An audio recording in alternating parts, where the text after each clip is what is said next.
ইসলামের দিনের শিক্ষার গুরুত্বটা কি? দেখুন, একটা মানুষ পৃথিবীর সব জ্ঞান অর্জন করলো, কিন্তু যিনি তাকে জ্ঞান শেখালেন, বলি দিলেন, ঠোঁট দিলেন, চোখ দিলেন, প্রত্যেকটা অঙ্গ দিলেন, এই অঙ্গ এক একটি করে যাদের নাই তাদেরকে আমরা বলি প্রতিবন্ধী বা বিশেষ চাহিদা সম্পন্ন। আপনি সেই লোকের দিকে তাকান যে রব আমাকে চাওয়া ছাড়া এত কিছু দিয়েছেন, তোমাদের প্রত্যেকটা নিয়ামত সম্পর্কে জিজ্ঞাসিত হব। তো সেই রবকে যদি না চিনি, সেই রবকে চেনার মতো জ্ঞান যদি না থাকে, তাহলে পৃথিবীতে আমি একটা অকৃতজ্ঞ মানুষ, আমি ভালো মানুষ কখনোই হতে পারি না। এই জন্য বলবো, পৃথিবীতে আপনি যা কিছু শেখেন, আল্লাহকে চেনেন, কোরআনটা পড়তে পারেন, কোরআনের অনুবাদটা শোনেন, শেখেন, তারপরে আপনার উপর যে কাজগুলো ফরজ আছে, ফরজ এলেন সেটা শেখেন।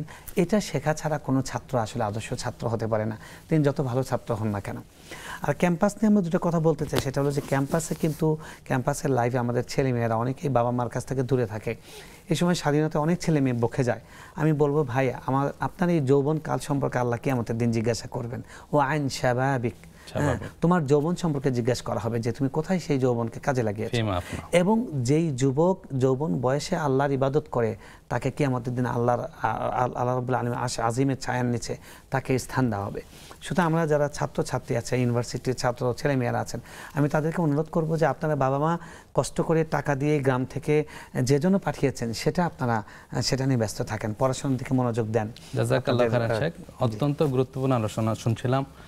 সময় স্বল্পতার কারণে এখানে শেষ করতে হচ্ছে। আল্লাহ সুবহানাহু ওয়া তাআলা আপনাকে দুনিয়া ও আখিরাতে যাবতীয় কল্যাণ দান করুন। আমিন। আপনাকে এবং সবাইকে আল্লাহ উত্তম বিজয় দান করেন।